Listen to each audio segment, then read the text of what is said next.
Baik. Shalom, Bapak Ibu yang terkasih di dalam Tuhan, saya mengucap syukur untuk malam hari ini waktu Indonesia, walaupun jamnya jam 21 malam, saya percaya Bapak Ibu akan diberkati melalui pengajaran sejarah penebusan hari ini. Hari ini kita adalah hari pertama di Jum Sema Adonai akan mempelajari pelajaran mengenai sejarah penebusan. Sangat menarik Bapak Ibu, pasti Anda diberkati. Sebelumnya saya akan mengajak Bapak Ibu untuk berdoa, saya akan memimpinnya ya. Mari kita bersatu hati di dalam doa. Maha besar Engkau ya Bapa yang kami sembah di dalam nama Tuhan Yesus. Kami bersyukur dan berterima kasih sebab kasih anugerah-Mu ada bersama-sama kami. Bapakku, Engkau Tuhan yang maha baik, Engkau Tuhan yang ajaib. Saat ini Bapa kami hadir di tengah-tengah pemirsa di seluruh dunia yang akan menangkap siaran ini, bahkan juga ya Bapak, untuk yang ada di room sini, kami bisa membuka hati, bisa fokus untuk belajar akan kebenaran-Mu melalui pengajaran sejarah penebusan ini. Bapak Surgawi, untuk saat ini ya Bapak, hamba mohon urapan-Mu khusus datang kepada hamba-Mu, Pak Yudi Lengkong, yang akan mengajari kami dengan materi pelajaran hari ini. Bapak Surgawi, terima kasih. Kami mempersiapkan hati di dalam nama Yesus. Haleluya. Amin. Baik, Bapak Ibu yang terkasih di dalam Tuhan, saya sangat bersyukur ya. Hari ini Bapak Ibu akan mendapatkan pengajaran yang luar biasa. Sebelum kita masuk di dalam pelajaran buku sejarah penebusan seri 1 ini, ada hal yang paling penting yang perlu kita pelajari terlebih dahulu. Apa itu? Bapak Ibu akan mendengarkan pengajaran malam ini. Apa rahasia di balik surat Musa yang ada di kitab Ulangan 32 ayat 7 ini? Sebelum kita memulai pelajaran ini, mari kita menyimak terlebih dahulu profil dari Bapak dosen kita, Pak Yudi Lengkong. Dipersilakan.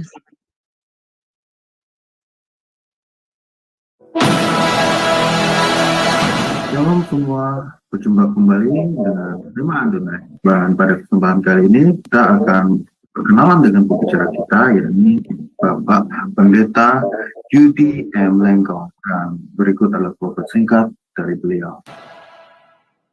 Nama lengkap Pendeta Yudi M. Lengkong, Eskom, MD, MTH, Demin. Beliau lahir di Manado pada tanggal 21 Oktober tahun 1999.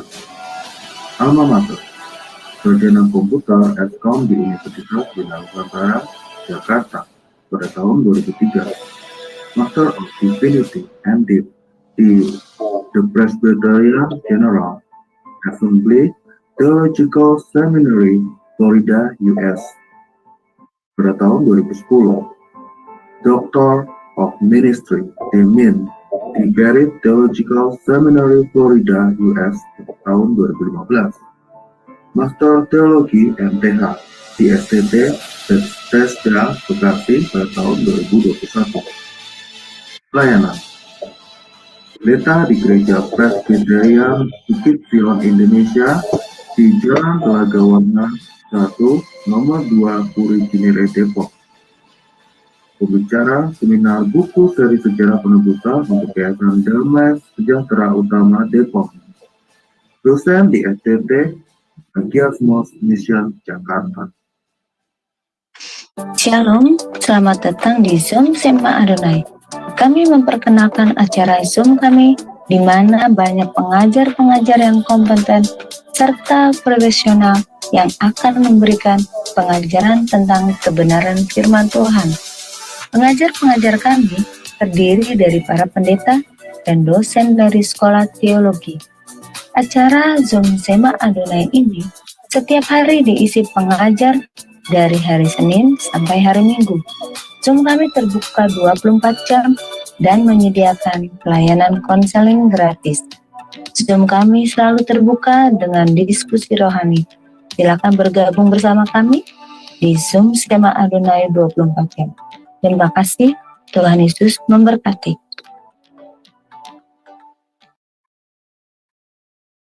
Baik, terima kasih untuk Bro Kodek yang telah bersedia membantu untuk menayangkan profil dari Bapak Pendeta Yudi Lengkong ya. Baik Bapak Ibu, sudah tidak kita perlu menunggu waktu lama lagi. Kami mempersilahkan kepada Bapak Pendeta Yudi untuk mengambil waktu dan tempat. Dipersilakan. Baik, terima kasih. Saya bersyukur di hadapan Tuhan karena kesempatan untuk berbagi kasih karunia Tuhan lewat pelajaran sejarah perebusan bisa diberikan dan kita bisa berkumpul bersama-sama meskipun seperti tadi dikatakan waktu yang berbeda-beda, tempat yang berbeda-beda, tetapi lewat kuasa Tuhan kita bisa bertemu malam hari ini. Baik. Seperti yang telah disampaikan di awal, lewat video juga, dan lewat moderator kita, Ibu Heni, kita akan bersama-sama mempelajari mengenai sejarah penebusan, dan pelajaran ini kita akan lakukan sebanyak 6 kali, dan pertemuan yang ke-7 itu kita akan masuk ke dalam kesimpulan. Tetapi kita akan berbicara mengenai sejarah penebusan dalam silsilah berdasarkan, jadi 7 pertemuan ke depan nanti itu akan berdasarkan kepada buku seri sejarah penebusan. Seri yang pertama yaitu silsilah di Kitab Kejadian yang ditulis oleh Pendeta Abraham Park, yang seperti yang minggu lalu kita ada talk show gitu mengenai sejarah penebusan, gitu ya, buku-buku sejarah penebusan. Kenapa dan tujuannya apa? Sudah berumur buat apa tulis buku, gitu ya? Tetapi tujuannya hanya untuk berbagi kebaikan Tuhan yang telah beliau terima kepada dunia kekristenan, bahkan kepada semua pekerja-pekerja di ladang Tuhan. Baik, dalam pertemuan pertama ini kita akan melihat bersama-sama tentang sejarah penebusan dalam silsilah. Mengenai sejarah penebusan, ini sebenarnya kata yang umum yang sering kita dengar, dan kita sudah menyadari bahwa kehidupan kita adalah bagian di dalam sejarah penebusan dari Allah. Tetapi ketika berbicara mengenai silsilah, hal ini kata yang sebenarnya dekat, tetapi dekat hanya ketika kita berbicara tentang keluarga. Nah, tetapi ketika bicara tentang silsilah Alkitab, agak-agak menjauh gitu ya. Saya sering mendapati diri saya dulu seperti itu. Dan ternyata saya nggak sendirian, ada banyak juga yang seperti saya gitu ya. Ketika baca Alkitab, bertemu dengan namanya silsilah, aduh ini penuh dengan cobaan dan tantangan, gitu ya. Tetapi Pendeta Abraham Park, beliau meneliti silsilah dan menyatakan bahwa di dalam silsilah ada penyelenggaraan penebusan dari Allah yang begitu ajaib, dan ini telah tersimpan berabad-abad lamanya. Kalau kita melihat bagaimana pelayanan Yesus Kristus, Yesus selalu berbicara bahwa dia datang sesuai dengan kitab suci. Dia datang sesuai dengan kitab suci. Jadi perjanjian lama itu membawa setiap bagian-bagian yang nanti akhirnya semua bagian-bagian itu jika dikumpulkan maka akan tampak ya, suatu gambar yang jelas, yaitu tentang Yesus Kristus. Nah, jadi kita akan melihat bersama-sama di dalam pertemuan yang pertama ini. Yang pertama kita lihat mengenai tema. Kenapa Pendeta Abraham Park memilih tema Ulangan 32 ayat yang ke-7? Ulangan 32 ayat 7. Kita masuk ke dalam kitab Ulangan. Kalau kita lihat kitab Ulangan itu merupakan kitab terakhir dan berisi khotbah perpisahan Musa. Jadi sangat panjang, tetapi itu merupakan khotbah perpisahan Musa. Dan kalau kita lihat,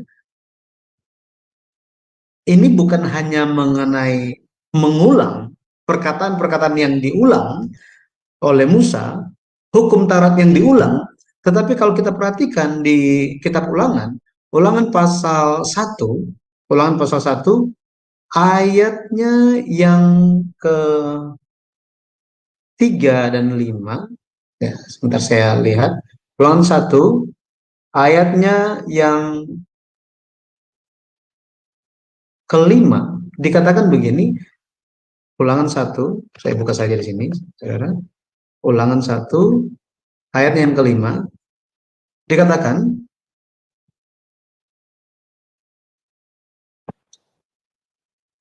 di seberang sungai Yordan di tanah Moab mulailah Musa menguraikan hukum Taurat ini. Jadi kalau kita lihat kata menguraikan di sini, kata menguraikan di sini bahasa aslinya menunjuk kepada dijelaskan dengan terperinci. Jadi dengan terperinci. Dan kalau kita ingat bersama-sama bahwa audiensnya adalah generasi kedua di padang gurun yang sebentar lagi akan masuk ke tanah Kanaan. Jadi kitab Ulangan ini memiliki pesan secara luar itu pengulangan hukum Taurat, tetapi maksud yang sedang dilakukan, ya, maksudnya adalah apa? Itu adalah ingin menyadarkan umat perjanjian, untuk menyadarkan mereka yang hendak masuk tanah janji. Tetapi proses menyadarkan ini lewat apa? Lewat firman Tuhan. Lewat firman yang dijelaskan.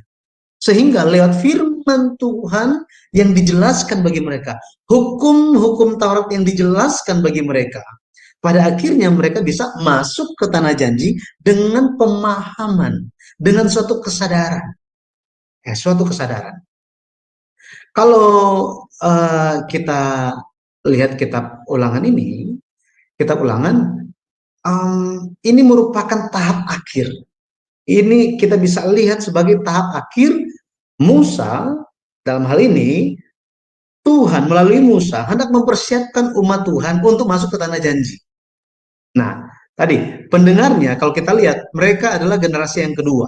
Ya, generasi yang kedua yang berkumpul di dataran Moab. Kalau kita lihat ada sensus yang dilakukan di kitab Bilangan, kita tahu bahwa sensus penduduk itu dilakukan di kitab Bilangan 2 kali. Di Bilangan pasal 1 ayat 45 dikatakan bahwa generasi pertama yang keluar dari Mesir usia 20 tahun ke atas yang bisa berperang, ya, berperang itu sejumlah 305.000.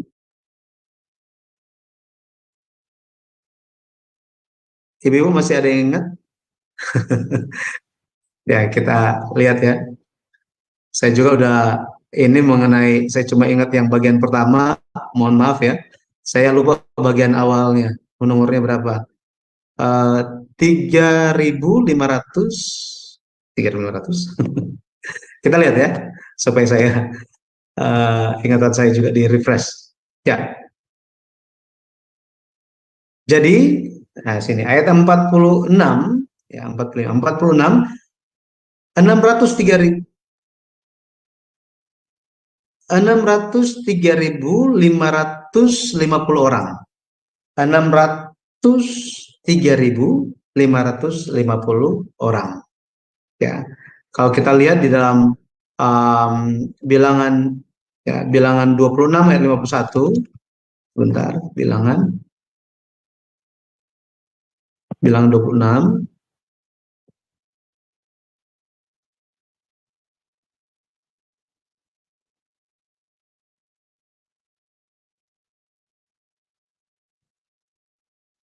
ayat 51, itulah orang-orang yang dicatat dari orang Israel, 601.730 orang banyaknya.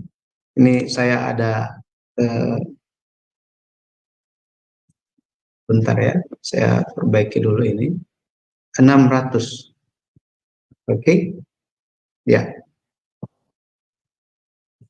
Jadi ini generasi yang kedua, beserta dan keluarga mereka, kemudian keturunan Lewi, suku Lewi, dan Yosua dan Kaleb. Ya, Yosua dan Kaleb. Mereka yang menjadi pendengarnya. Mereka yang hendak dipersiapkan sebagai umat Tuhan untuk mereka masuk ke dalam tanah Kanaan. Baik. Kalau kita lihat kitab Ulangan itu ditutup dengan nyanyian kesaksian Musa di Ulangan pasal 32. Ulangan pasal 32. Nyanyian kesaksian Musa ini bisa dilihat sebagai kesimpulan dari kitab Ulangan. Jadi jika kitab Kejadian, kalau kita lihat 5 kitab Musa atau Pentatuk, dimulai dari kitab Kejadian, berakhir dengan kitab Ulangan kan? Betul ya? Nah, kitab Ulangan ini kita bisa melihat bahwa kesimpulan dari kitab Ulangan itu adalah nyanyian kesaksian Musa di Ulangan pasal 32. Ulangan pasal 32. Dan kenapa itu dalam bentuk nyanyian? Ya, supaya gampang ingat, ya, nggak mudah lupa. Dan kalau kita perhatikan di dalam Pentatuk, Musa itu bernyanyi sebanyak 2 kali. Di kitab Mazmur ada, betul ya. Tetapi kita lihat bahwa di dalam Pentatuk, di dalam 5 kitab Musa, setidaknya yang mencatat Musa itu bernyanyi sebanyak 2 kali. Mari kita lihat dan kita bandingkan mengenai hal ini.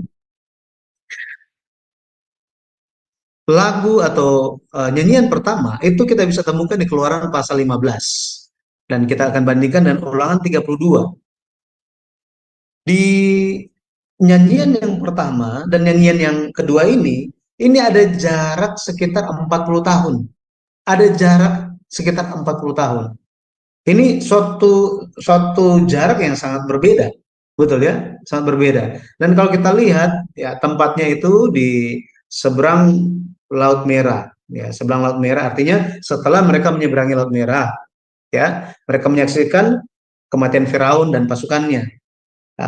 Ada pengalaman orang Israel sekitar 1 bulan mereka sejak Exodus. Ya, sejak Exodus itu sudah sekitar 1 bulan. Musa memimpin orang Israel menyeberangi Laut Merah dan Musa bernyanyi di situ. Pengalaman mereka apa? Pengalaman mereka sejak keluar dari dalam proses mereka keluar dari perbudakan, mereka mengalami mujizat. Mereka melihat bagaimana 10 tulah jatuh kepada orang Mesir dan mereka dipisahkan, mereka dilindungi. Kemudian mereka bisa menjara orang Mesir, mereka bisa menerima upah 400 tahun perbudakan. Kemudian mereka mengalami tiang awan dan tiang api. Mereka menyaksikan terbelahnya Laut Merah, mereka bisa berjalan di tanah yang kering.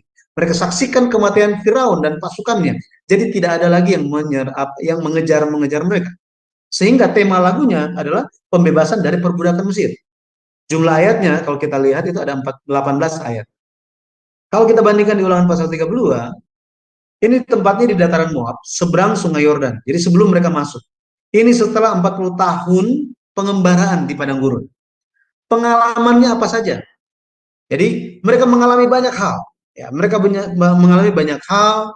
Mereka makan mana di padang gurun. Ada air di Rafidim, air di Kades. Mereka menang atas berbagai perang. Dan ada kesusahannya juga. Betul ya? Ada kesusahannya juga. Kalau kita lihat setelah 40 tahun ini, ada Musa ketika dia bernyanyi, dia bikin lagu, nyanyian itu sepanjang 43 ayat. Banyak sekali ya. Di YouTube channel Shema Adonai ada yang nyanyi kan, ya, Ibu. Tetapi ada yang nyanyi satu lagu yang kira-kira 43 ayat. Enggak, tentu ya. Tentu enggak seperti itu. Ya, jadi ini panjang sekali, tetapi ini menjadi suatu lagu, suatu lagu nyanyian kesaksian. Kalau kita coba memahami dalam menarik ini dalam kehidupan kita hari ini, waktu pertama kali kita terima Yesus sebagai juru selamat, dan setelah puluhan tahun, hari ini kesaksiannya lebih banyak mana? Yang waktu awal atau yang sekarang? Tentu yang sekarang kan? Tentu yang sekarang sama. Jadi telah menyaksikan berbagai macam pengalaman iman kita. Baik ketika kita taat ada sukacita, dan tidak taat dan ada hukuman. Betul ya? Seperti ini. Sehingga Ulangan 32 ayat 7, temanya itu sangat mendalam dan lebih detail tentang bagaimana kasih pembebasan atau kasih penebusan dari Tuhan atas orang Israel. Lebih lagi ada hukuman atas mereka supaya mereka bisa sadar. Seperti ini kalau kita bandingkan, gitu ya. Nah, ada tujuan kenapa Tuhan berikan nyanyian kesaksian ini. Jika kita baca, saya harap saudara-saudara bisa memeriksa ayat ini di Ulangan 31 ayat 19 sampai 22. Jadi Tuhan suatu ketika memanggil Musa, umat ini sebentar lagi mereka akan masuk ke tanah janji. Nanti mereka akan diberkati, mereka akan menjadi kenyang, mereka akan berhasil. Kemudian mereka akan lupa aku, lupa Tuhan. Nanti ketika mereka lupa Tuhan, mereka akan tinggalkan aku. Dan ketika mereka meninggalkan aku akan menghukum mereka. Nanti mereka akan komplain. Ketika mereka komplain, nyanyian ini akan menjadi saksi untuk mereka. Saksi bahwa apa? Dulu nenek moyang kamu pernah seperti ini. Kamu juga tahu mengenai nyanyian ini. Firman ini, pengalaman iman ini, bagaimana Tuhan mempersiapkan umatnya, Tuhan latih mereka. Ini kalian sudah tahu, tetapi kenapa kalian lakukan dosa? Jadi kalian dihukum gara-gara apa? Tidak memperhatikan penyelenggaraan Tuhan. Bagaimana Tuhan menebus umat Tuhan dari dapur peleburan besi Mesir. Jadi ada tujuan kesaksian, ya, ada tujuan kesaksian ini. Maka kalau kita lihat ke Ulangan 32 ayat 7, kalau kita baca, isinya itu cuma tentang pengkhianatan dan pengkhianatan. Ini sebentar, ini saya pengkhianatan umat Tuhan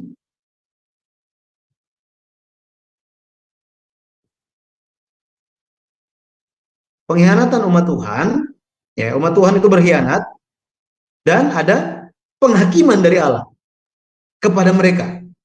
Jadi kenapa disebutkan sebagai pengkhianatan? Karena mereka telah masuk dalam perjanjian dengan Allah. Kalau kita baca di Keluaran pasal 24, Musa membacakan rincian hukum Taurat kepada orang Israel. Ketika dia sampaikan, orang Israel responnya gimana? Semua perkataan firman akan kami lakukan. Benar ya? Jadi Musa suruh dirikan tugu, mesbah, kemudian memotong binatang, memercikkan darah binatang itu. Pada akhirnya ini menjadi tanda sah, penegasan, konfirmasi bahwa apa?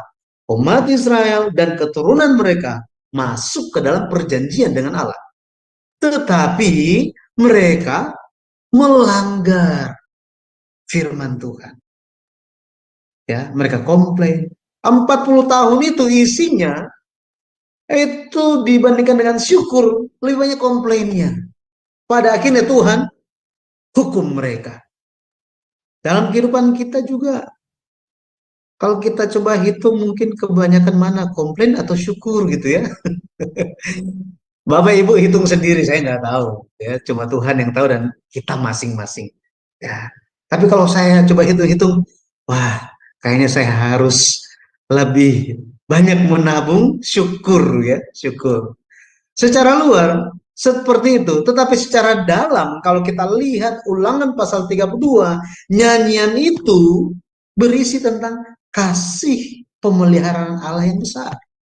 Kasih Allah sangat besar bagi mereka. Allah memelihara mereka. Bayangkan Allah memelihara mereka seperti apa.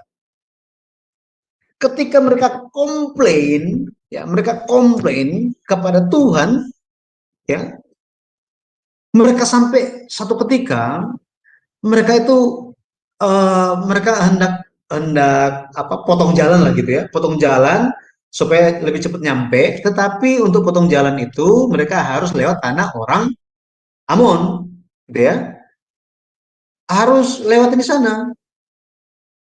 Tetapi mereka tidak dikasih izin, tidak dikasih izin, ya. Sorry, orang Edom, gitu ya, orang Edom, keturunan Esau. Mereka minta izin, tetapi tidak dikasih izin. Akhirnya mereka harus muter untuk jalan itu jauhnya minta ampun. Ketika mereka lagi kelelahan, mereka komplain kepada Tuhan, mereka komplain tentang semuanya, bahkan tentang mana. Tentang makanan ini kami telah muak, katanya. Ingin muntah, katanya. Waduh, mereka komplain itu luar biasa. Sampai-sampai Tuhan lihat mereka, Tuhan gak tahan. Tuhan suruh malaikat yang menjaga binatang buas, tuh malaikat yang menjaga ular-ular supaya menyingkir dari jalanan orang Israel. Tuhan bilang apa? Nggak usah jaga. Nggak usah jaga. Akhirnya ular tedung itu menyerang mereka dan menggigit mereka. Ketika mereka sedang sekarat, apa yang dilakukan? Tuhan berbelas kasihan. Tuhan berbelas kasihan kepada mereka. Ya, lewat seruan Musa tentunya. Tuhan berbelas kasihan dan Tuhan apa? Suruh dirikanlah tiang yang segitu tingginya dan taruh ular tembaga di sana. Ular tembaga di sana, jadi mesti buat ularnya dari tembaga, terus apa? Didirikan di atas tiang yang tinggi. Barang siapa yang lihat, nggak jadi mati. Betul ya? Nah, bayangkan kalau kita lihat gitu ya, Tuhan itu penuh dengan belas kasihan yang sangat besar. Jadi nyanyian kesaksian itu berisi tentang kasih Allah yang sangat besar untuk mereka. Kasih Allah yang sangat besar untuk mereka. Sampai Tuhan pertama kali dia sebut orang Israel sebagai apa? Yesyurun, Yashar, yang jujur, katanya, yang jujur, yang benar. Bayangkan, bapak-bapak, ibu-ibu, kalau misalnya kita lihat satu orang komplain melulu gitu ya, komplain melulu, apakah kita akan sebut dia sebagai, oh dialah Yesyurun, yang jujur, yang benar? Enggak kan? Tetapi Tuhan panggil mereka sebagai Yesyurun. Jadi Tuhan sangat mengasihi mereka. Jadi inilah nyanyian kesaksian. Dan kita lihat tadi tentang nyanyian Musa. Bagian yang kedua, Ulangan 32 ayat 7, ini merupakan kesimpulan dari nyanyian kesaksian Musa. Oh, ini datang dari mana ini? Mungkin ada yang berpikir seperti itu. Jadi ini merupakan pencerahan yang dialami, pencerahan Roh Kudus yang dialami oleh Pendeta Abraham Park sebagai penulis buku seri Sejarah Penebusan. Jadi Pendeta Abraham Park baca dan mentok di ayat ini. Kenapa? Pendeta Abraham Park dia membaca Alkitab itu sebanyak 1.800-an kali. Ya, seperti itulah apa adanya. Gitu ya. Nah, jadi beliau membaca, tetapi dia stuck di satu ini. Ulangan 37, apa maksudnya? Apa maksudnya? Nah, jadi pada akhirnya Ulangan 32 ayat 7 ini itu dia mendapatkan pencerahan dari Roh Kudus dan mendapatkan pemahaman lebih mendalam lagi tentang firman Tuhan. Sehingga Ulangan 32 ayat 7 ini menjadi ayat tema di setiap buku seri sejarah penebusan. Nah, jadi ini yang kasih karunia yang Pendeta Abraham Pak terima dan ingin dibagikan dengan kita semua, ya. Ulangan 32 ayat 7, ya. Yang bisa baca silakan baca. Saya baca bahasa Indonesianya aja. Di sini mungkin ada yang belajar bahasa Ibrani, ya silakan gitu ya.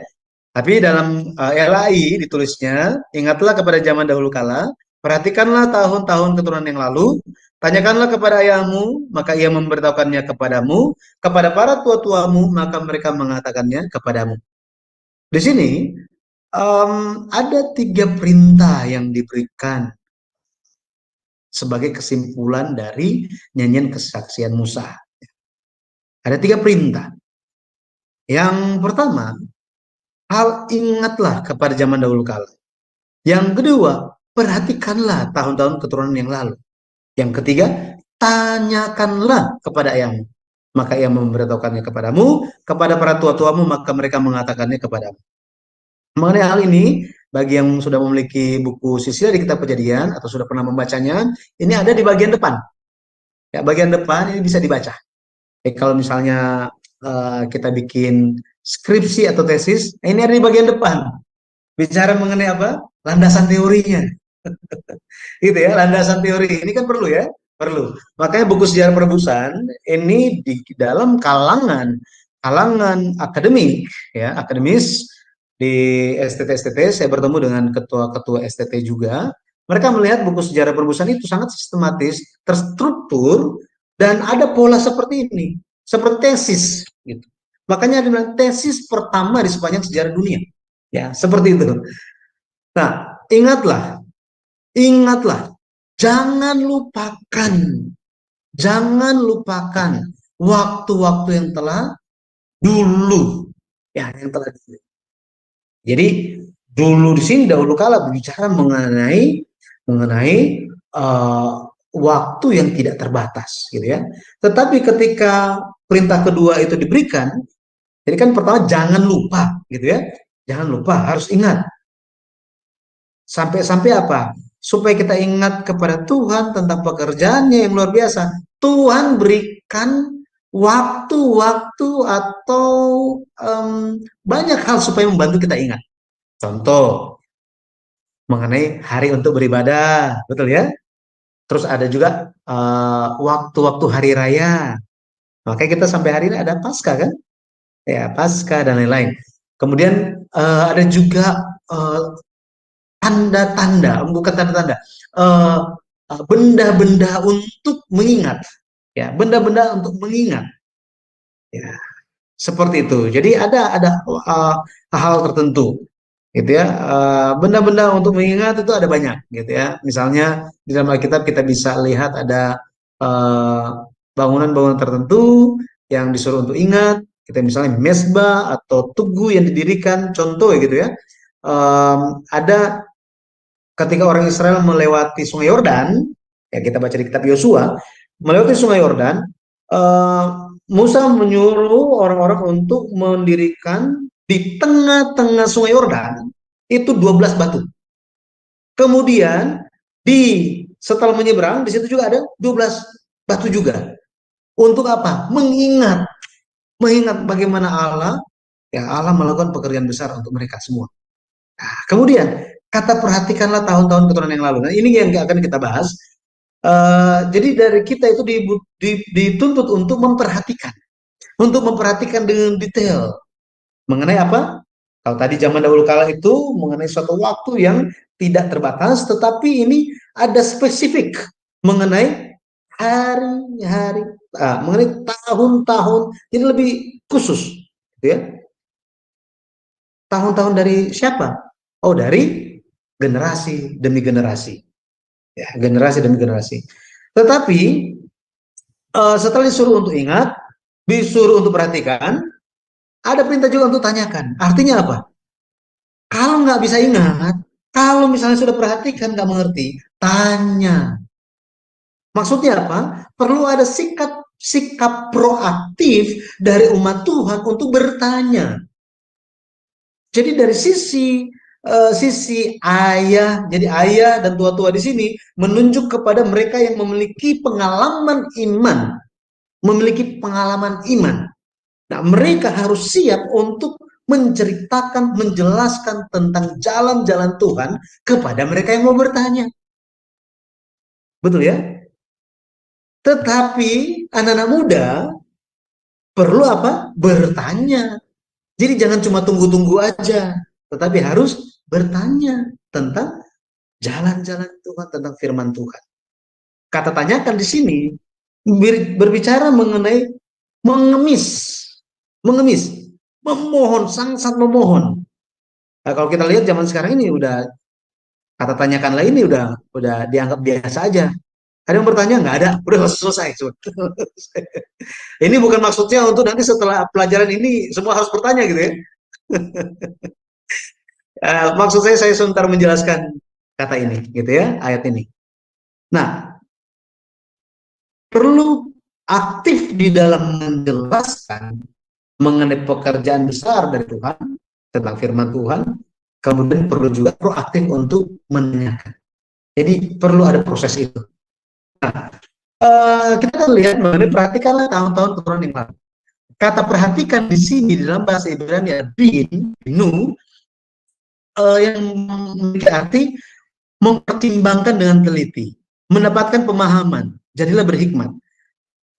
Jadi perlu memperhatikan ketika sekali lagi mengenai tahun-tahun dan keturunan-keturunan, katanya perlu mempertimbangkan hal ini dengan teliti dan mendapatkan pemahaman, menjadi berhikmat.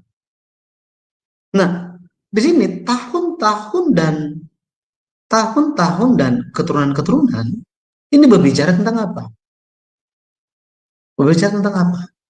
Tahun-tahun dan keturunan demi keturunan. Kalau kita baca bahasa asli itu dor vador, dor keturunan, keturunan demi keturunan yang terus berlangsung, berkelanjutan, gitu ya.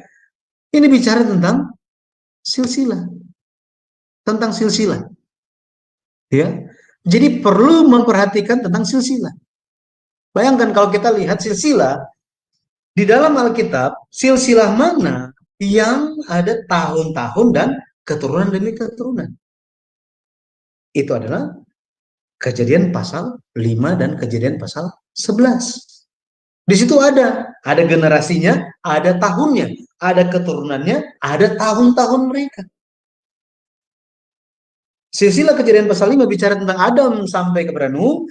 Kejadian pasal 11 berbicara dari Shem anaknya Nuh sampai kepada Abraham. Sampai kepada Abraham. Mengenai silsilah ini, kita perlu mendapatkan apa? Pemahaman yang mendalam dan menjadi orang yang memiliki hikmat. Tapi kalau kita baca Kejadian pasal 5, Adam berumur 130 tahun, dia memperanakan seorang anak laki-laki dan memberi nama Set kepadanya. Kemudian Adam masih hidup 800 tahun lagi. Lalu Adam mencapai umur 930 tahun, lalu ia mati. Set berumur sekian, dia dapat anak, kemudian dia hidup sekian lagi, capai umur sekian tahun, lalu ia mati. Kalau kita baca seperti itu, apakah hikmat apa yang kita dapatkan? Betul ya? Inilah yang dibahas di dalam buku yang pertama, gitu ya? Buku yang pertama. Bukan hanya berhenti kepada silsilah. Ternyata apa? Ternyata banyak bagian di dalam Alkitab yang perlu kita perhatikan dan berfungsi, bermanfaat, bertujuan untuk kita menjadi orang yang berhikmat. Bagian yang ketiga, kita lihat mengenai penyelenggaraan sejarah penebusan dari Allah. Ya. Kita bicara mengenai sejarah, bicara tentang asal-usul, ya, asal-usul keturunan, asal-usul silsilah. Ya. Ini menurut KBBI gitu ya. Terus sejarah itu bicara tentang kejadian dan peristiwa yang benar-benar terjadi pada masa lampau. Kata penebusan, itu dari kata tebus atau menebus. Ini diartikan sebagai, definisinya sebagai membayar dengan uang untuk mengambil kembali barang yang tergadai. Yang kedua, membayar dengan uang dan sebagainya untuk membebaskan tawanan, sandera, budak belian, dan sebagainya. Jadi, sejarah penebusan berbicara tentang peristiwa yang benar-benar terjadi pada mulanya mengenai tawanan, sandera yang dibebaskan lewat membayar sesuatu. Ini kalau kita lihat pemahaman berdasarkan KBBI. Betul ya? Berdasarkan KBBI. Tetapi ketika bicara mengenai sejarah penebusan di dalam Alkitab, sejarah penebusan di dalam Alkitab, kalau kita lihat, ini berbicara kepada seluruh sejarah penyelamatan dari Allah. Ya, atas orang yang berdosa dengan berpusat pada kematian dan kebangkitan Yesus Kristus. Yesus Kristus. Ini sejarah penebusan. Lebih khususnya lagi kalau kita lihat definisi luasnya, sejarah penebusan berbicara tentang penyelenggaraan Allah untuk memperbaharui umat manusia dan memulihkan Firdaus yang telah hilang. Ya, karena kejatuhan Adam dan Hawa. Lihat. Ketika berbicara mengenai penyelenggaraan atau bicara mengenai sejarah penebusan itu tidak berjalan begitu saja. Tetapi sejarah penebusan ini berjalan karena ada sutradaranya. Betul ya? Ada yang mengatur. Makanya muncul kata penyelenggaraan. Penyelenggaraan berarti ada suatu kegiatan yang berlangsung. Bahasa Yunaninya oikonomia. Oikonomia. Nah, oikonomia. Kata oikonomia ini di dalam Alkitab ini banyak digunakan oleh Rasul Paulus. Dia jelaskan dengan beberapa kata yang digunakan. Itu contohnya itu tentang oikonomia ini berbicara tentang bendahara atau pengawas. Steward. Kemudian oikonomia juga bicara tentang tugas penyelenggaraan atau tugas. Oikonomia juga berbicara tentang rahasia kehendak, ya, kehendak Tuhan. Seperti ini. Ini oikonomia. Ya. Jadi ketika bicara mengenai penyelenggaraan Allah, ini adalah apa? Penyelenggaraan Allah, ya, penyelenggaraan Allah atau penyelenggaraan penebusan dari Allah.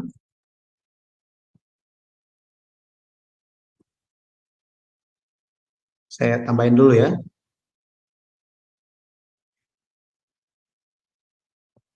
Oke. Penyelenggaraan sejarah penebusan dari Allah, ini bicara mengenai apa? Keseluruhan proses merencanakan, menyusun, menempatkan, mengendalikan, memerintah, dan mengatur susunan, pergerakan, dan waktu dari segala sesuatu di alam semesta dengan sangat tepat. Untuk apa? Untuk menyelamatkan umatnya. Jadi Tuhan itu sangat-sangat sibuk. Tetapi bagi orang Yahudi memahami cuma satu, Tuhan sudah istirahat. Allah itu sudah istirahat. Ketika Yesus datang, Yesus bilang apa? Bapakku masih bekerja, maka aku pun bekerja. Oh, Tuhan lagi kerja apa? Betul ya? Tuhan lagi merencanakan, menyusun, menempatkan, mengendalikan, memerintah, mengatur susunan pergerakan dan waktu segala sesuatu alam semesta ini. Tujuannya satu, untuk menyelamatkan umatnya. Menyelamatkan umatnya. Ini penyelenggaraan sejarah mengenai nubuat Mesias dan penggenapannya. Nubuat mengenai Mesias dan penggenapannya. Maka ketika dikatakan silsilah di kitab Kejadian dilihat dari sudut pandang ini, dilihat dari sudut pandang penyelenggaraan sejarah penebusan dari Allah. Maksudnya apa? Maksudnya melihat silsilah di kitab Kejadian dari sudut pandang bagaimana ada nubuat mengenai Mesias dan tentang penggenapannya. Makanya silsilah di dalam Alkitab bukan silsilah yang sekedar nama saja. Tetapi itu firman Tuhan. Betul ya? Itu adalah firman Tuhan. Itu ada di dalam Alkitab. Dan Alkitab kita percaya sebagai 100% firman Tuhan. Ya, firman Tuhan 100%. Jadi kalau kita lihat mengenai penyelenggaraan sejarah penebusan ini tampak lewat pernyataan pertama tentang Injil, atau kita kenal di dunia teologi sebagai proto-evangelium. Ini janji tentang keturunan perempuan. Janji tentang keturunan perempuan, Kejadian 3 ayat 15. Dan kalau kita lihat Kejadian 3 ayat 21, ini merupakan pernyataan pertama tentang penebusan. Jadi Mesias akan datang sebagai keturunan perempuan, ya kita tahu bagaimana penggenapannya. Yesus Kristus lahir lewat Maria kan, ya, menggenapi semuanya. Tetapi Kejadian 3 ayat 21 ini menyatakan seperti apa penebusan yang akan dijalankan. Seperti apa? Kejadian 3 ayat 21 berbicara tentang Allah membuat pakaian dari kulit binatang dan mengenakannya kepada manusia itu. Manusia dan istrinya itu. Artinya apa? Artinya untuk menutupi aib dosa, aib manusia yang telah jatuh dosa, perlu ada yang dikorbankan. Nah ini, korbankan. Seperti ini. Ya. Penebusan. Pernyataan pertama penebusan. Ya, Injil penebusan. Pakaian kulit binatang yang Allah buat dan Allah pakaikan untuk mereka. Nah, itu sebabnya ketika kita membaca Alkitab, fokus kita harus ada di mana? Fokus kita harus ada di mana? Banyak orang melihat Alkitab itu dari berbagai sudut pandang. Tetapi Pendeta Abraham Park lewat buku seri Sejarah Penebusan mengajak kita untuk melihat Alkitab, kita membaca Alkitab, fokus kita harus kepada Mesias dan sejarah penebusan yang digenapi lewat Mesias ini. Kemudian apa? Memperhatikan cara penyelamatan umat manusia lewat Kristus pada waktu dia datang pertama kali. Nah, tidak berhenti di situ, bagaimana cara penyempurnaan penyelamatan itu ketika Yesus datang kembali. Ya, seperti ini. Nah, pada akhirnya mari kita lihat mengenai sejarah penebusan dan silsilah. Sejarah penebusan dan silsilah. Nah, arus utama, kalau kita lihat, arus utama di dalam Alkitab, tema-tema sejarah penebusan ini ditampakkan lewat mana? Ya, lewat mana? Lewat apa? Kita kalau kita perhatikan bagaimana Yesus berbicara tentang keselamatan, secara khususnya tentang akhir zaman, tentang kedatangan Tuhan kembali, Yesus bilang begini, kedatangan anak manusia itu sama seperti hari-harinya Nuh. Jadi bicara mengenai apa? Mengenai tokoh, orang, namanya, dan lewat hari-hari atau tahun-tahun kehidupan dia. Masa hidupnya. Maka kita perlu memperhatikan silsilah. Bukan hanya itu. Kita memperhatikan mengenai Abraham. Kita perhatikan tentang Ishak. Kalau kita ingat Ishak, kita langsung ingat, oh iya, Yesus Kristus memikul kayu salib, naik ke atas bukit Golgota, ya kan? Mati di sana menebus kita semua. Ketika kita baca Kejadian pasal 22, bagaimana adegan Ishak memikul kayu bakar untuk dirinya sendiri.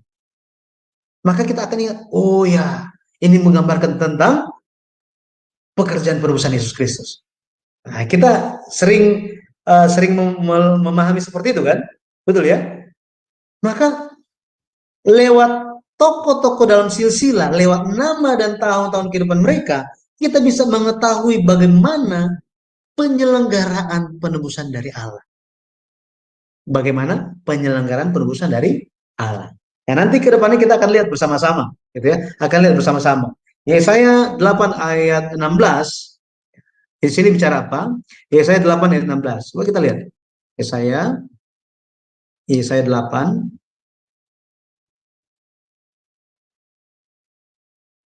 Ayat yang ke-16.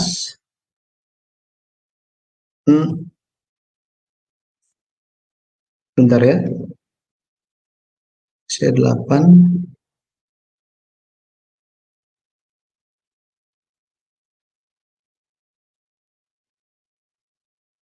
Aku harus menyimpan kesaksian ini dan mengutarakan pengajaran ini di antara murid-muridku.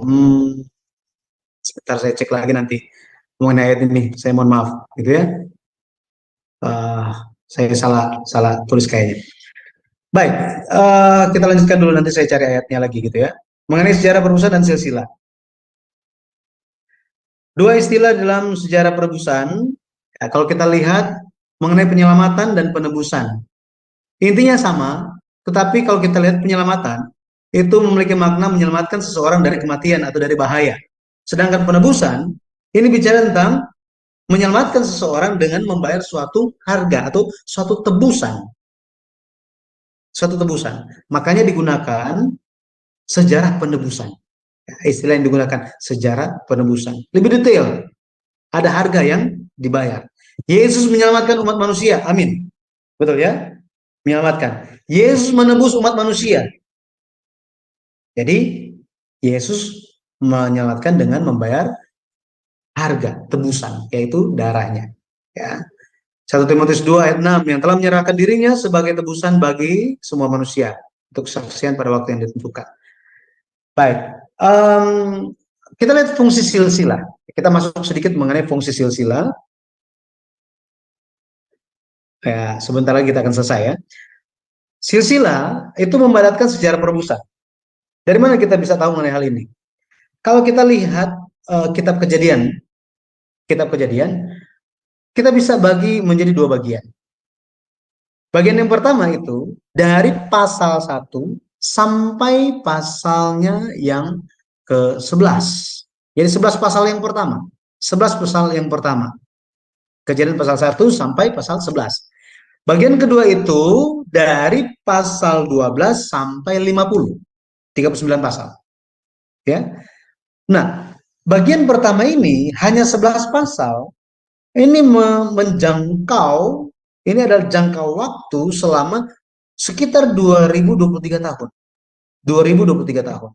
Sedangkan bagian kedua itu pasalnya banyak, ceritanya banyak, isinya banyak sekali, tetapi ini merupakan sejarah hanya 280 tahun. Di bagian pertama itu bicara mengenai 20 generasi. 20 generasi dalam 2023 tahun. Ada 20 generasi. Tetapi bagian kedua itu pasalnya banyak, hanya 280 tahun, itu hanya 4 generasi, hanya sedikit. Dari sini kita bisa tahu bahwa ceritanya harusnya lebih panjang kan? Betul ya? Tentu ceritanya harusnya lebih panjang. Karena apa? Sejarah 2000-an tahun pasti lebih panjang isinya daripada sejarah 280 tahun. Tetapi kenapa lebih sedikit bagian pertama ini? Hanya 11 pasal. Karena sebagian besar 2023 tahun ini telah dipadatkan dalam bentuk silsilah. Dalam bentuk silsilah. Sedangkan bagian kedua, 280 tahun ini bicara tentang 4 generasi, ada detail sejarah tentang Abraham, Ishak, Yakub, dan Yusuf sebagai tokoh yang menutup kitab Kejadian. Nah, ini. Jadi silsilah ini memadatkan sejarah penebusan yang panjang dalam bentuk daftar nama. Kalau kita lihat dari Adam sampai Yesus Kristus itu ada 4.000-an tahun. 4.000-an tahun. Mungkin saudara-saudara melihat ini kok 4114 SM ini dapat dari mana gitu ya. Nah, itu berdasarkan semua angka-angka di dalam Alkitab ya, di dalam Alkitab. Kalau kita lihat sejarah 4.000-an tahun ini, 4.000-an tahun ini bisa dipadatkan dalam 3 silsilah. 3 silsilah. Silsilah Kejadian pasal 5 itu dari Adam sampai Nuh. Kemudian silsilah Kejadian pasal 11 itu dari Nuh sampai Abraham. Kemudian Matius pasal 1 itu dari Abraham sampai Yesus Kristus. Jadi dari Adam sampai Yesus Kristus itu bisa dipadatkan dalam bentuk 3 silsilah. Lebih lagi kalau kita baca di dalam Lukas pasal 3, di situ mencatat dari Adam yang adalah anak Allah sampai Yesus Kristus. Silsilah itu memadatkan sejarah penebusan yang lama. Makanya kalau kita baca Matius pasal 1, itu merangkumkan, memadatkan sejarah perjanjian lama, betul ya? Sejarah perjanjian lama. Kalau kita lihat kitab Tawarik, wah itu panjang sekali. Panjang sekali. Berbicara, kenapa harus bicara tentang silsilah? Kalau kita lihat di kitab Tawarik, itu pasal-pasal, 9 pasal pertama, ini sementara memberitahukan kepada orang-orang yang kembali dari pemulangan Babel, ya, kembali dari penawanan Babel, dijelaskan kepada mereka asal-usul mereka dari mana sih? Makanya 1 Tawarik 1 ayat 1 dimulai dengan Adam, Seth, Enos, Kenan, Mahalalel, Yared, Henok, dan seterusnya. Gitu ya. Sampai kepada mereka yang kembali. Dijelaskan semuanya. Sejarah penebusan, ya, itu telah dipadatkan dalam bentuk yang paling padat, yaitu silsilah. Ya, silsilah. Kalau kita lihat di keunikan dari silsilah ini, kalau kita lihat ada Kejadian pasal 5, itu kalau kita baca Kejadian pasal 5, Kejadian pasal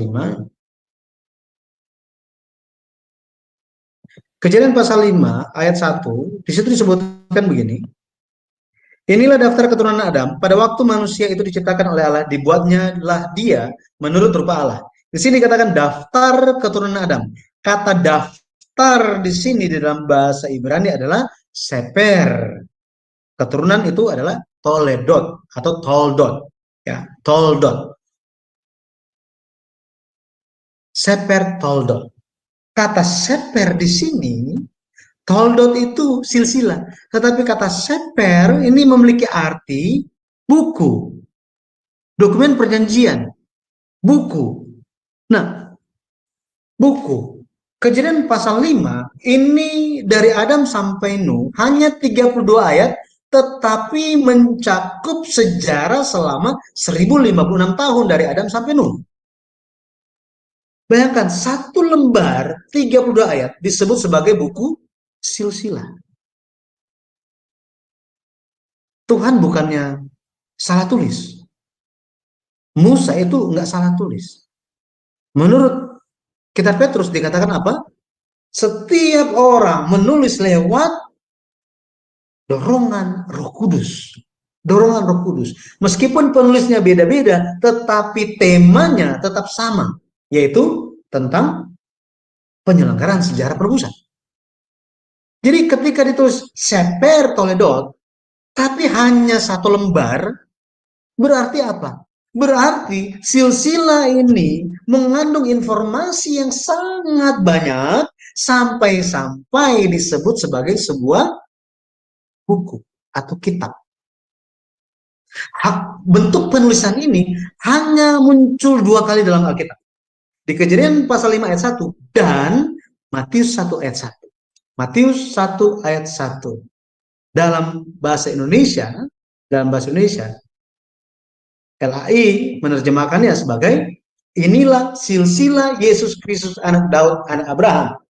Bahasa Inggrisnya, this is the book of the genealogy of Jesus Christ, son of David, son of Abraham. Ya kan?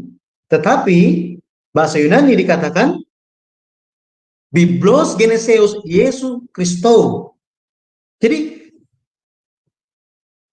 Biblos Geneseos, Geneseos silsilah, ya, keturunan. Biblos bicara tentang apa? Bible, buku, kitab. Silsilah Matius cuma 17 ayat, tetapi ini disebut sebagai sebuah buku. Tetapi kalau kita lihat dari Abraham sampai Yesus Kristus ada 2162 tahun sejarah. Maka Matius pasal 1 memberisikan, ini mengandung atau berisi informasi yang sangat banyak sampai-sampai bisa dianggap sebagai sebuah buku, sebagai sebuah kitab. Itu sebabnya ketika kita mempelajarinya, silsilah Kejadian pasal 5 dan lanjutannya itu nanti ke Kejadian pasal 11 gitu ya. Kemudian silsilah Matius pasal 1, kita akan membacanya setelah kita mempelajarinya, memiliki pencerahan lewat Roh Kudus. Pada akhirnya kita bisa memiliki pemahaman dan kita akan melihat silsilah di dalam Alkitab bukan sekedar daftar nama dan tahun-tahun, bukan sekedar nama saja, tetapi ini menjadi sebuah buku bagi kita. Buku penyelenggaraan penebusan bagi kita. Ya. Nah, jadi di silsilah di kitab Kejadian itu ada 10 silsilah. Ada 10 silsilah. Kalau kita lihat kata toldot itu muncul di 10 tempat, ya 10 tempat. Yang pertama itu di Kejadian 2 ayat 4. Demikianlah riwayat, kata riwayat itu toldot, ya. Silsilah langit dan bumi. Kemudian silsilah keluarga Adam, ya. Kejadian 5 ayat 1. Kejadian 5 ayat 1. Kemudian silsilah keluarga Nuh, Kejadian 6 ayat 9. Yang keempat, silsilah keturunan Nuh, Kejadian 10 ayat 1. Inilah toldot Sem, Ham, dan Yafet. Itu makanya Kejadian pasal 10 ada banyak daftar nama di situ, betul ya? Kemudian yang kelima, silsilah Sem, Kejadian 11 ayat 10. Inilah toldot Sem. Ya, toldot di situ muncul lagi. Yang keenam itu silsilah Tera. Dalam hal ini Abraham, karena cerita tentang Abraham itu dimulai ya, lewat Tera ini. Kejadian pasal 11 ayat 27. Yang ketujuh, silsilah Ismail, itu Kejadian 25 ayat 12. Inilah keturunan Ismail, anak Abraham. Toldot juga muncul di situ. Yang kedelapan, silsilah Ishak. Ya, silsilah Ishak, Kejadian 25 ayat 9. Inilah riwayat toldot, keturunan Ishak. Yang ke-9, silsilah Esau. Ini Kejadian 36 ayat 1. Kemudian yang ke-10, silsilah Yakub. Kejadian 37 ayat yang kedua. Nah, jadi kalau kita lihat sejarah penebusan itu mengalir di dalam satu arus utama, yaitu silsilah. Silsilah. Kedepannya kita akan lihat bersama-sama bagaimana arus tersebut lewat mengenal arus penyelenggaraan sejarah penebusan tersebut lewat mengenal tokoh-tokoh di dalam silsilah kitab Kejadian.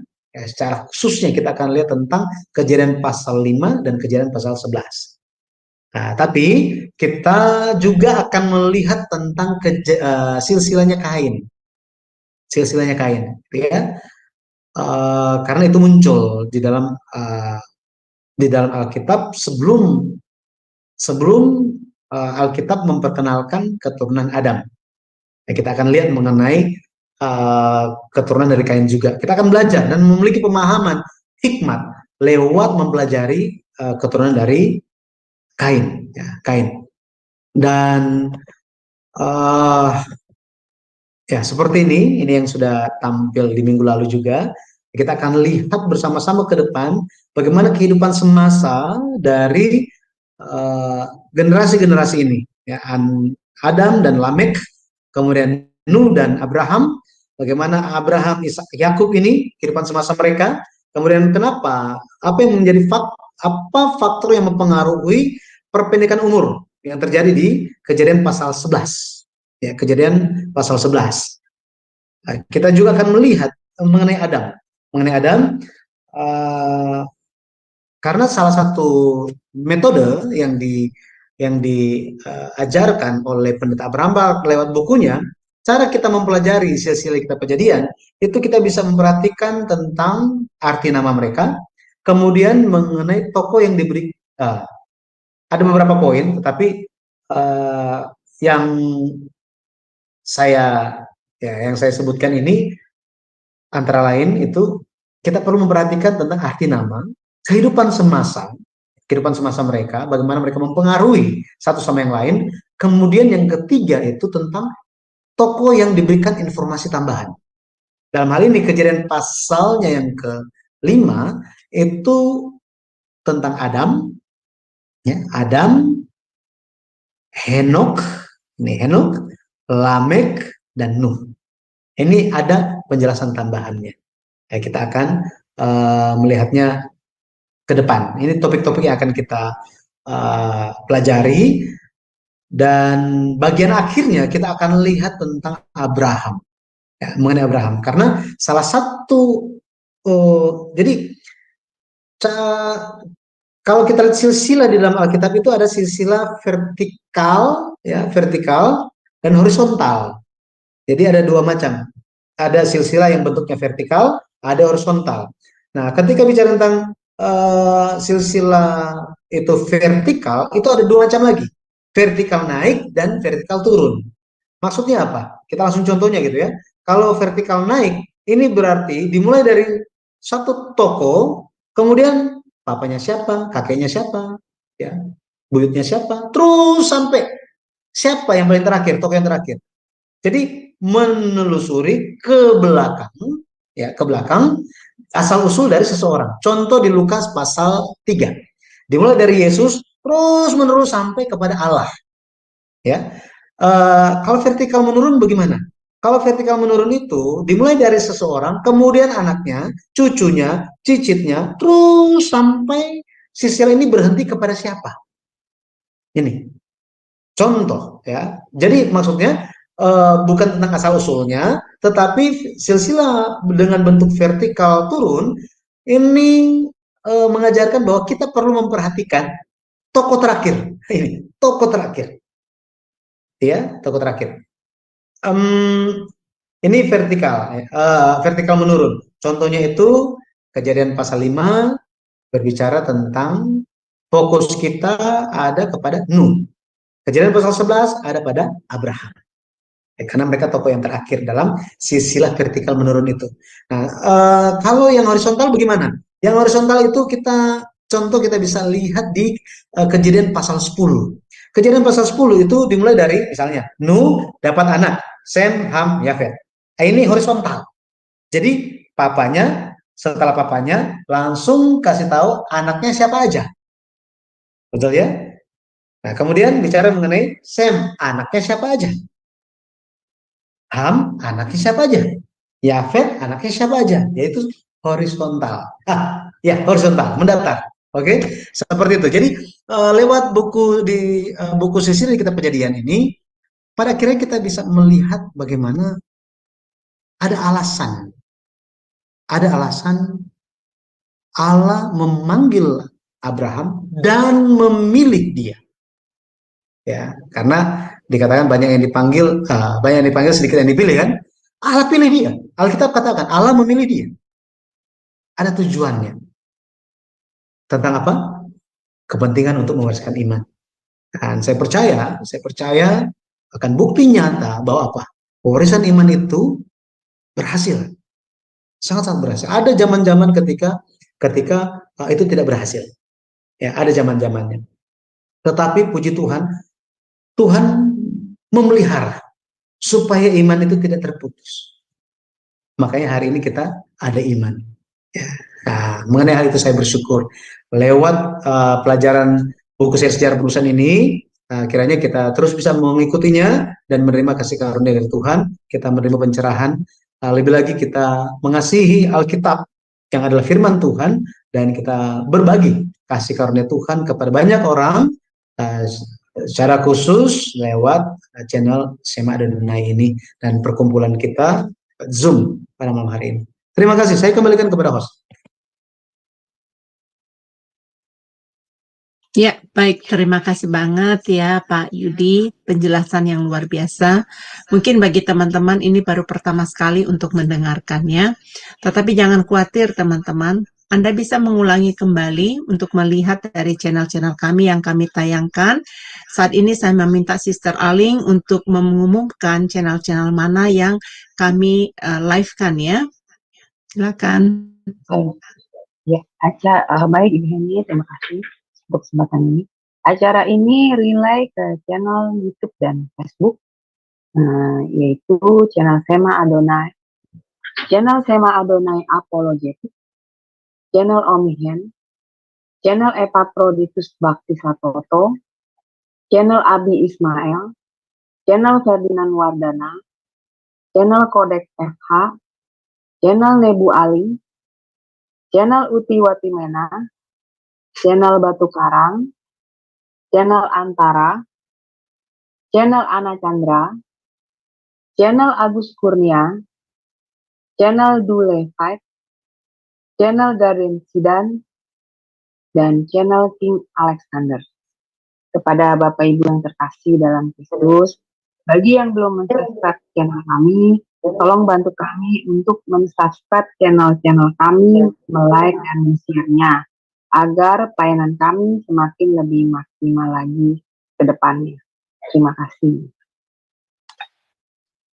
Makasih Sister Erling ya untuk bantuannya untuk membaca channel-channel apa saja yang live bersama-sama kita. Bapak Ibu yang terkasih dalam Tuhan, Anda diberikan kesempatan untuk bertanya terlebih dahulu untuk meraise hand ya, untuk supaya Pak Yudi bisa membantu Anda untuk bertanya. Tadi Anda sudah mempelajarinya bagaimana silsilah-silsilah yang ada di kitab Kejadian itu sangat penting sekali ya. Dulu juga saya tidak mengerti Bapak Ibu, saya tidak memahami. Tetapi setelah mempelajari buku sejarah penebusan ini, saya mulai memahami bagaimana karya Allah berbicara melalui silsilah-silsilah ini.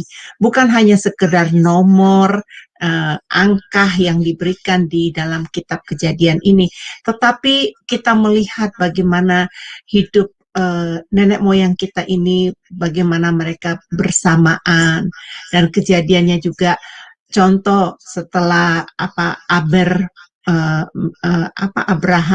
meninggal, kemudian Abraham, kemudian Sem setelah itu. Kan ada runtutannya. Kalau nggak kita baca kalau kita hanya membaca kitab Kejadian sendiri, kita tidak akan bisa memahaminya. Terus nanti kita akan tahu seberapa lama Abraham hidup bersama-sama dengan nenek moyangnya, dan begitu juga Nuh nanti ya, bagaimana bisa hidup bersama-sama dengan Abraham seberapa lama. Itu semua angka-angka itu bukan secara kebetulan ada di dalam kitab Kejadian ya, tetapi itu menceritakan sesuatu peristiwa yang sangat besar dalam hidup kita. Bapak Ibu silakan kalau ingin bertanya, angkat tangan ya, supaya bisa dijelaskan lebih lanjut lagi oleh Pak Pendeta Yudi. Ya. Ini pelajarannya berat bagi mereka mungkin, Pak. Mungkin berat untuk mencernanya, tetapi sangat menarik ya Pak Pendeta Yudi ya, karena pelajaran ini membuka satu pengertian baru. Kayak Ibu Rachel, dulu dia nggak memahami terlalu lama, tapi begitu dia mempelajari sejarah penebusan, akhirnya dibukakan wawasan yang baru buat dia, rahasia-rahasia Alkitab itu. Nah, untuk memudahkan orang, mungkin Pak Yudi bisa mengajarkan bagaimana sistemnya untuk ini. Mungkin mereka bingung ya Pak, aduh angka-angka, ini nanti mempelajari ini, kok ada nomor-nomornya, itu bagaimana Pak?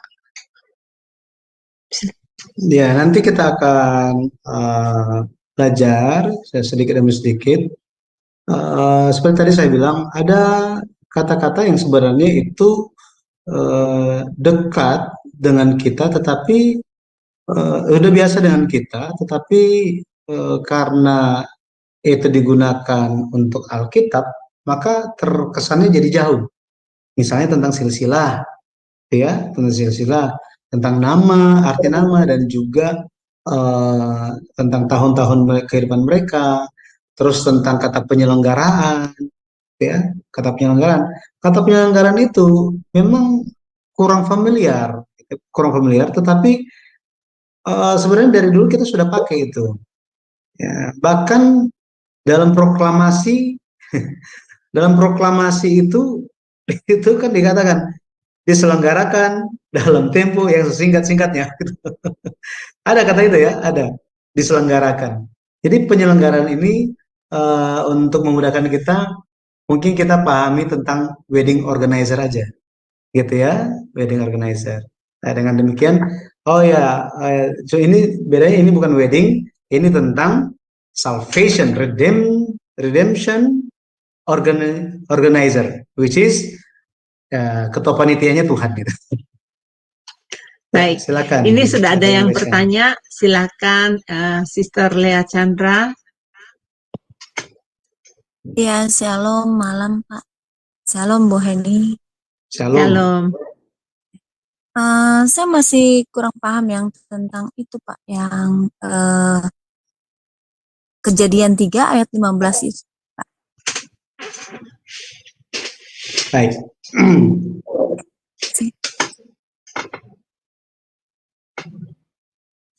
Jadi kejadian 3 ayat 15, kejadian 3 ayat 15. Saya share screen-nya dulu ya. Kejadian 3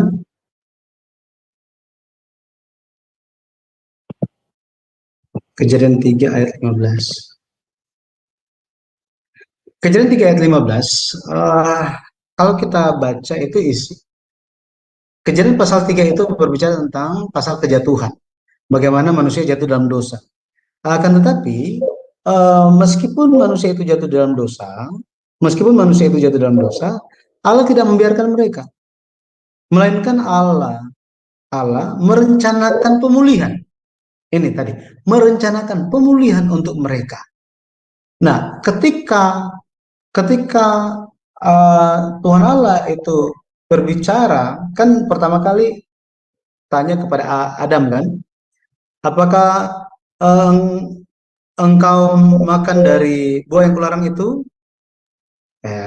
Dia nggak bilang iya dan tidak, dia langsung salahkan istrinya, gitu ya. Dia salahkan istrinya. Dia tanya perempuan itu bilang apa? Yang salah siapa? Ular. Akhirnya ular ini kena gitu ya, dikena hukuman. Tetapi di tengah-tengah perkataan Tuhan kepada ular itu, kutukan Tuhan kepada dia, di ayat yang ke-15, Tuhan bicara begini, aku akan mengadakan permusuhan antara engkau dan perempuan ini. Perempuan yang mana? Di situ kan cuma ada satu perempuannya kan?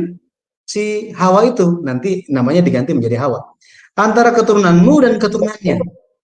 Jadi ternyata antara keturunan dari ular itu dan keturunan dari perempuan. Keturunannya akan merumukan kepalamu dan engkau akan merumukan tumitnya.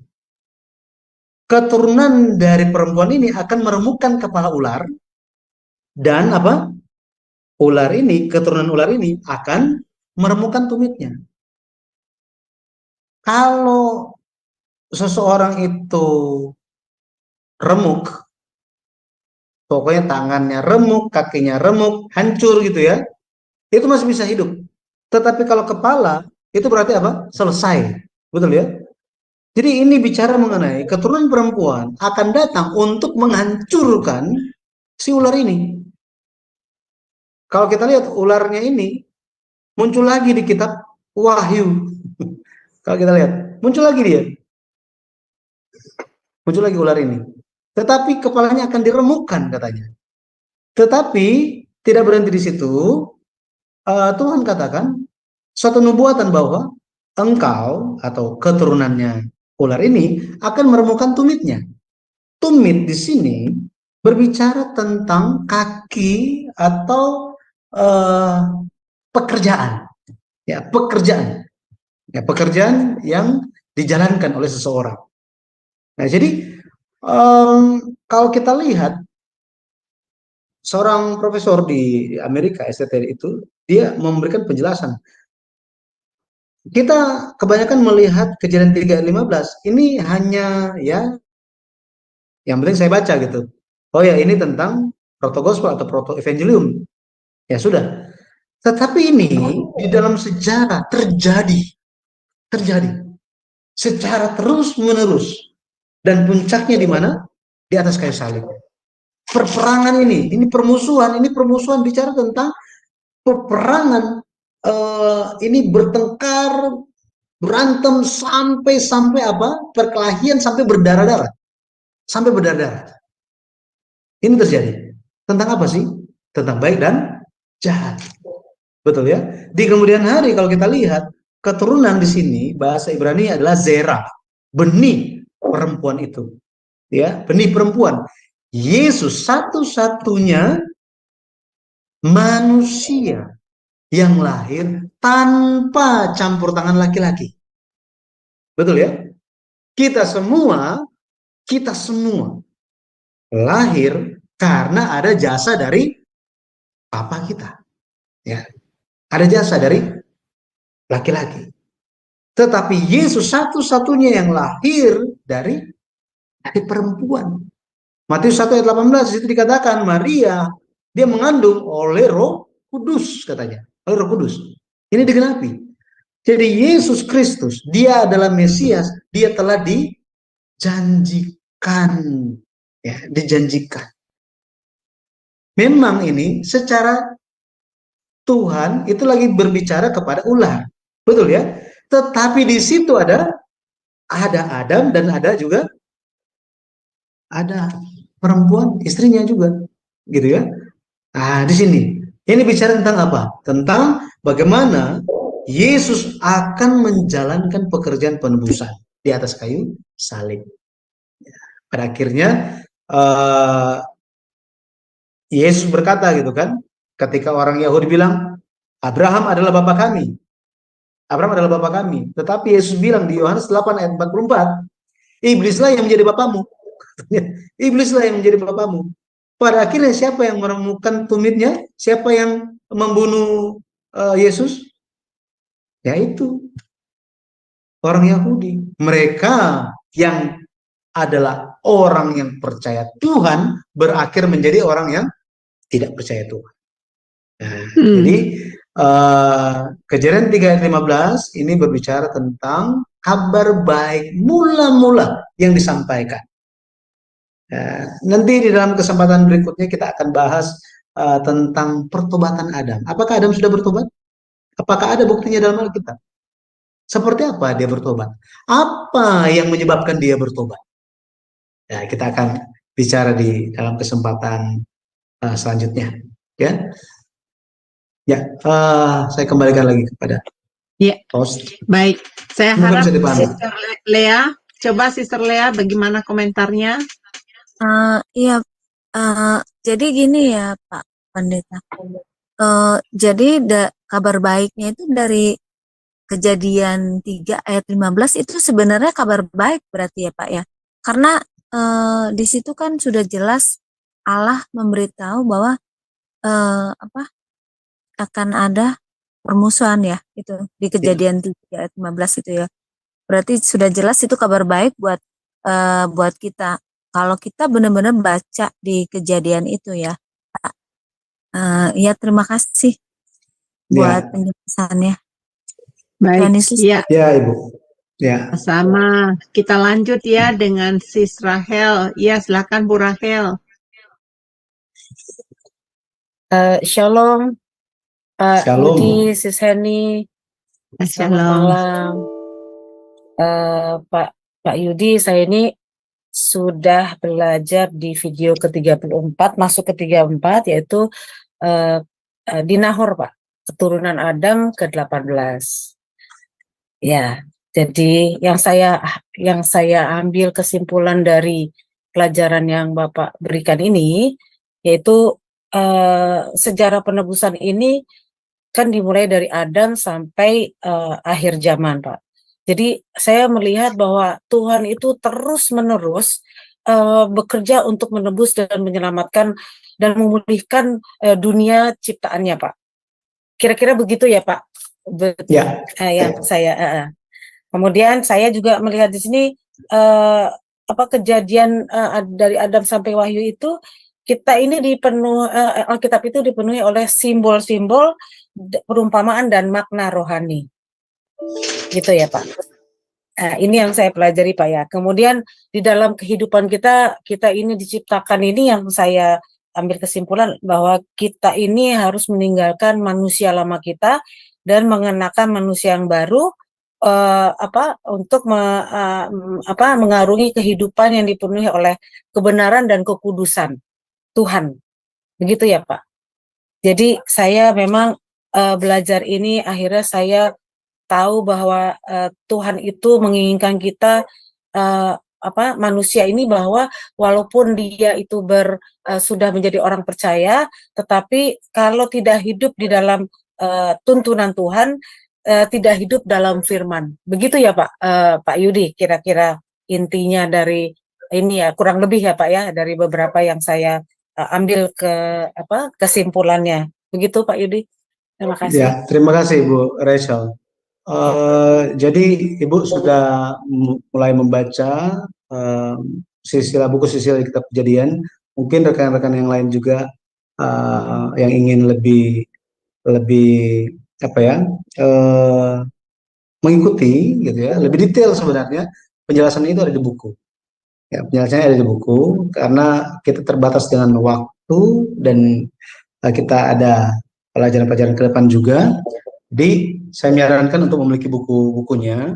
Tadi yang pertama Ibu bilang bahwa lewat kehidupan mereka, lewat kehidupan tokoh-tokoh di dalam Alkitab ini, pada akhirnya kita bisa menyadari bahwa oh ya ada hal yang kita bisa pelajari lewat mereka, gitu ya. Mengenai Abraham kita belajar tentang imannya, mengenai Isa kita belajar tentang ketaatannya, mengenai Yakub kita lihat bagaimana dia terus bersandar kepada Tuhan dan jalankan apa yang Tuhan perintahkan. Mengenai Yusuf nggak pernah Tuhan tampak kepada dia secara langsung, tetapi dia ada iman yang bertahan sampai akhir. Ini luar biasa kan? Abraham, Ishak, Yakub ini mereka ketemu Tuhan face to face, entah itu nyata, real dengan mata telanjang atau lewat penglihatan, gitu ya, divine, gitu ya, lewat penglihatan seperti itu, atau lewat mimpi. Nah, tapi Yusuf tidak pernah sama sekali, tetapi dia bisa bertahan, betul ya? Dia bisa menjaga imannya tetap hidup. Jadi maksudnya begini, ketika kita dengar istilah bahwa kita bercermin lewat Alkitab kita bercermin, maksudnya bercermin apa? Maksudnya lihat diri sendiri kan, betul ya? Nah, lihat diri sendiri.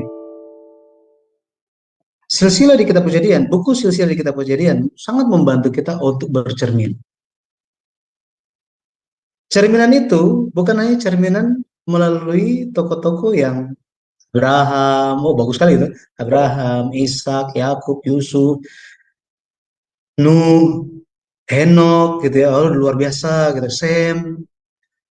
Tapi ketika kita belajar nanti minggu depan, kita belajar tentang keturunan Kain, bagaimana perbedaan keturunan Kain dan keturunan Set, ya, anak Adam yang ketiga, maka kita akan bisa bercermin dan melihat diri kita. Kenapa? Karena masing-masing manusia itu ada baik dan jahatnya. Benar ya? Kita masih daging, betul ya? Kita sedang on the way, proses untuk pemulihan menjadi manusia yang baru. Kita diperbaharui setiap hari. Bahkan Rasul Paulus dia menyatakan bahwa apa? I die daily. Aku mati setiap hari. Terjemahan Indonesia bilang tiap-tiap hari aku berhadapan dengan maut. Tetapi di dalam bahasa aslinya menunjuk perkataan dari Paulus bahwa apa? Aku hari ini mati. Besoknya dia bilang aku mati lagi. Apanya yang mati? Manusia lamanya. Manusia lamanya. Sehingga Alkitab ternyata memiliki makna rohani bagi kita. Memiliki pesan bagi kita. Itulah yang tadi saya katakan di awal. Kata perhatikan, bingung. Ketika kita memperhatikan dengan mendalam, meneliti, lewat pencerahan Roh Kudus, kita akan bisa mendapatkan hikmat. Kita akan mendapatkan hikmat. Bagaimana kita bisa menjalani hidup kehidupan iman kita di hari sekarang, di akhir zaman ini. Terima kasih Bu Rachel. Saya menyemangati Ibu untuk terus baca sambil dengan Alkitab ada di tangan gitu ya, dan juga rekan-rekan yang lain yang sudah ada bukunya, silakan mulai baca gitu ya. Silakan baca, yang belum silakan memiliki bukunya ya. Ya, puji nama Tuhan. Ternyata si Rahel ini sudah jatuh cinta luar biasa. Kayak saya dulu. Betul. Dulu saya juga Betul. demikian. Setelah saya 30 tahun jadi Kristen, tidak memahami Alkitab secara baik, tapi melalui pengajaran sejarah penebusan ini, saya diantarkan untuk lebih bisa memahami. Jadi bisa lebih mengerti apa itu isi Alkitab ya. Luar biasa. Baik, terima kasih untuk Bu Rahel dan kembali Terima kepada kasih. Sis Lea. Terima kasih Pak Yudi dan Sis Enis. Tuhan Ya, memberkati. Shalom. ya kembali ya untuk pertanyaan berikutnya. Sis Lea masih mau bertanya, silakan. Iya, saya mau tanya lagi Pak. Jangan bosan ya Pak. Oh, enggak Pak. Saya mau tanya ini Pak. Sejarah penebusan ini. Maksudnya gini loh Pak.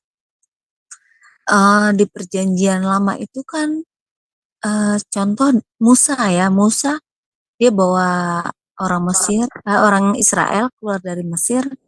Lalu yang keluar itu kan dia meninggal di padang pasir kan. Berarti kan yang masuk ke Kanaan itu kan sudah yang baru kan gitu ya Pak. Nah, kemudian di Nabi Nuh juga eh, istilahnya banyak manusia yang mati kan gitu. Akhirnya ada lagi manusia baru. Nah, terus di itu juga apa Sodom dan Gomora itu nggak banyak. Nah, itu bagaimana itu Pak? Karena apakah di perjanjian baru itu eh, maksudnya manusia lama itu diganti dengan manusia baru itu kelahiran baru gitu ya Pak ya, karena perjanjian lama itu kan bukan Allah kejam tetapi Allah itu konsisten gitu, betul nggak Pak? Atau bagaimana Pak? Karena saya Ya, masih bingung nih kayak gitu. oke. Terima kasih. Ya, Ibu Lea. Jadi seperti ini, Bu. Kalau kita lihat di perjanjian lama, ya perjanjian lama, bagaimana Tuhan itu menjalankan pekerjaan penebusan di setiap zaman. Terlihat pekerjaan penebusan di setiap zaman. Maksudnya begini,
sejarah dunia, tetapi sejarah dunia ini semua berjalan ya, sampai hari ini itu berdasarkan sejarah penebusan dari Tuhan. Ya, sejarah penebusan dari Tuhan. Ketika berbicara mengenai sejarah, kita berbicara tentang peristiwa, waktu, dan juga ada orangnya. Tetapi mengenai suatu sejarah, suatu cerita, mengenai suatu waktu dan juga mengenai tokoh, kehidupan sejarah penebusan ini fokusnya itu ada pada Yesus Kristus. Ada pada Yesus Kristus. Hanya Yesus Kristus saja. Bukan yang di luar Alkitab, tetapi yang ada di dalam Alkitab.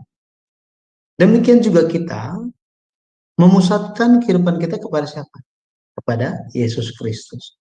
Hanya Yesus Kristus. Jadi lewat pelajaran sejarah penebusan ini, pada akhirnya kita bisa melihat dan lebih mengenal lagi siapa Tuhan kita. Dan apa yang Dia inginkan dari kita. Bagaimana supaya kita bisa berkenan baginya, dan bagaimana kita bisa menjalankan kehendak-Nya. Bagaimana supaya kita memiliki damai sejahtera dari Tuhan. Pada akhirnya, kasih karunia Tuhan yang begitu besar akan tercurah bagi kita semua. Seri sejarah penebusan, pelajaran seri sejarah penebusan ini, buku-buku seri sejarah penebusan yang ditulis oleh Pendeta Abraham Park, bertujuan cuma satu hal, membawa kita semua bertumbuh di dalam iman dan pengenalan akan Tuhan, sampai mencapai kepenuhan Kristus, seperti yang dinasihatkan oleh Rasul Paulus di kitab Efesus. Jadi, mari kita gunakan kesempatan ini untuk terus mempelajari, dan saya juga encourage kita semua untuk membaca, memiliki dan membaca buku sejarah penebusan, karena ya akan sangat-sangat bermanfaat bagi kita untuk kehidupan iman kita. Ya, jadi saya berdoa dan memberkati dalam nama Tuhan Yesus Kristus, kasih karunia Tuhan akan terus membimbing kehidupan kita, sehingga kita pun senantiasa bertumbuh di dalam Tuhan, dan kita dimampukan lewat Roh Kudus menjalani hari demi hari demi kemuliaan nama Tuhan. Mari kita berdoa. Bapa dalam kerajaan surga, hamba mengucap syukur karena pelajaran pertama dari seri sejarah penebusan, buku yang pertama bisa dilaksanakan pada malam hari ini. Terima kasih ya Bapak, terima kasih untuk setiap anak-anak-Mu, setiap pelayan-pelayan Tuhan lewat channel Sema Adonai ini. Biarlah ya Bapak, kasih terhadap Engkau, terhadap Yesus Kristus, terus-menerus bertumbuh di dalam kami, karena Engkau telah lebih dulu mengasihi kami. Dan biarlah ya Bapak, lewat channel ini, banyak orang yang menerima berkat Tuhan. Bapak, lewat pelajaran sejarah penebusan ini, biarlah Engkau yang membimbing kami untuk memahami firman Tuhan sebagaimana firman Tuhan apa adanya. Dan bantu kami ya Bapak, supaya Roh Kudus yang akan mencerahkan hati dan pikiran kami, sehingga kami bisa memahami setiap pelajaran, dan kami bisa melihat kehendak Tuhan di dalam kehidupan kami. Roh Kudus kiranya akan membimbing dan mengubahkan hati kami, sehingga kami pun dimampukan untuk menjadi pelaku firman dalam setiap kehidupan kami. Bapa, hamba berdoa untuk setiap anak-anak-Mu yang mengikuti pelajaran ini, setiap anggota keluarga mereka, setiap pekerjaan, hal-hal yang mereka lakukan, Bapa kiranya akan menyertai dan mencurahkan berkat-Mu. Bapa, tolong Engkau yang dimuliakan dalam setiap hal yang kami jalankan. Bapa, kiranya Engkau yang akan mendengar dan menjawab setiap doa-doa yang dipanjatkan oleh semua peserta pelajaran sejarah penebusan di malam hari ini. Terima kasih ya Bapak, kami akan melanjutkan kegiatan kami, dan dari antara kami yang lain akan beristirahat juga. Kami memohonkan Engkau yang akan menjaga, memelihara kami, sertailah kami ya Bapak sampai kami bertemu kembali di kesempatan berikutnya. Terpujilah nama Tuhan, kami berdoa semua hal ini hanya di dalam nama Tuhan Yesus Kristus yang kudus. Amin. Amin, amin. Terima kasih. Kasih banyak. Ya, Bapak Ibu, pengumuman untuk minggu depan ya, untuk kita akan bertemu kembali, mempersiapkan waktu. Karena apa Bapak Ibu? Bapak Ibu akan menerima berkat yang luar biasa. Teman saya sudah menjadi gembala sidang, ya, dan dia udah lama sekali, dan dia berkata, pengajaran sejarah penebusan ini unik. Banyak hal yang saya belum tahu, banyak hal yang belum saya pelajari di STT. Ternyata melalui pengajaran sejarah penebusan ini dibukakan satu rahasia dari kebenaran firman. Bapak Ibu tetap bersama kami minggu depan. Jangan lupa di jam yang sama hari Jumat jam 21 WIB. Dari Sema Adonai kami mengucapkan terima kasih. Tuhan Yesus memberkati.